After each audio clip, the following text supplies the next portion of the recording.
ठीक आहे. आज सगळ्यात प्रथम म्हणजे एक आनंदाची बातमी ही आहे की जे आमचे सहकारी शिवसेना पक्षाचे सचिव आणि आमचा भाऊ सूरज ह्याला आपल्याला आठवतं बरोबर 1 वर्षापूर्वी अटक केली होती.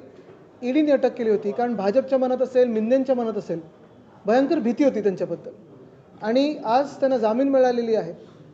गंमत ही आहे की ज्या कारणासाठी गेले 11 वर्ष आम्ही पाहतो 2014 पासून, मग त्यावेळी देखील सरकारमध्ये भाजपसोबत असताना आम्ही हे अनेकदा म्हटलं होतं आणि आत्ता देखील म्हणत असतो की महाराष्ट्र एकंदर केंद्राला कर असेल, GST असेल, इतर सगळं काही महाराष्ट्र देत असतं आणि 3 वेळा भाजपचे 100 आमदार निवडून दिल्यानंतर देखील केंद्राच्या भाजप सरकारकडून महाराष्ट्राला काय मिळालं तर शून्य, काही नाही. गाजर वाटप झाला पण अजूनही ठोस तसं काही जसं इतर राज्यांना मिळतं आणि दुसऱ्या राज्यांना मिळण्याबद्दल माझ्या मनात किंवा पोटात काही दुःख नाही आहे, दुखणं पण नाही.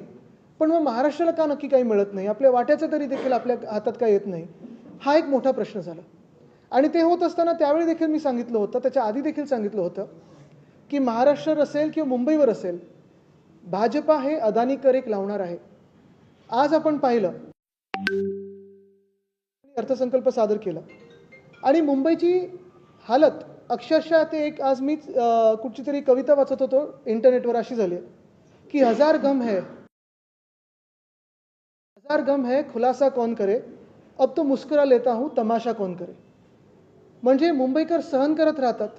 आपण पाहतो सगळीकडे रस्ते खोदलेले आहेत, अनेक ठिकाणी BSTच्या बसेस आहेत त्या बंद झालेल्या आहेत, पाणी दूषित येत आहे, रस्ते कुठेही वळवले जातात, काही चाललेलं आहे, कुठेही खोदकाम चालू आहे, धूळ आहे, नाकाटोंडात श्वासामध्ये आपल्याला पाहतो आपण धुळीचं साम्राज्य आहे.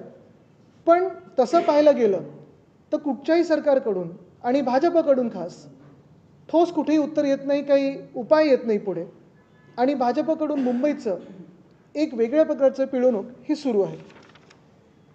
आजचा जर अर्थसंकल्प पाहिला तर 6-7 गोष्टी त्याच्यात महत्त्वाच्या ज्या आहेत त्या मी आपल्यासमोर मांडू इच्छितो. पहिली गोष्ट जी धक्कादायक आहे आणि जी मी अदानी कर जे नाव दिलं होतं ते आपल्याला पाहायला मिळतंय. आजच्या अर्थसंकल्पामध्ये छोट्या दुकानांवर, खास करून स्लममधली जी दुकानं आहेत त्याच्यावर त्यांनी प्रस्तावित केलं आहे की प्रॉपर्टी टॅक्स सारखं काहीतरी लावलं जाईल, कर लावला जाईल. हे कोणासाठी चाललंय, हे कशासाठी चाललंय?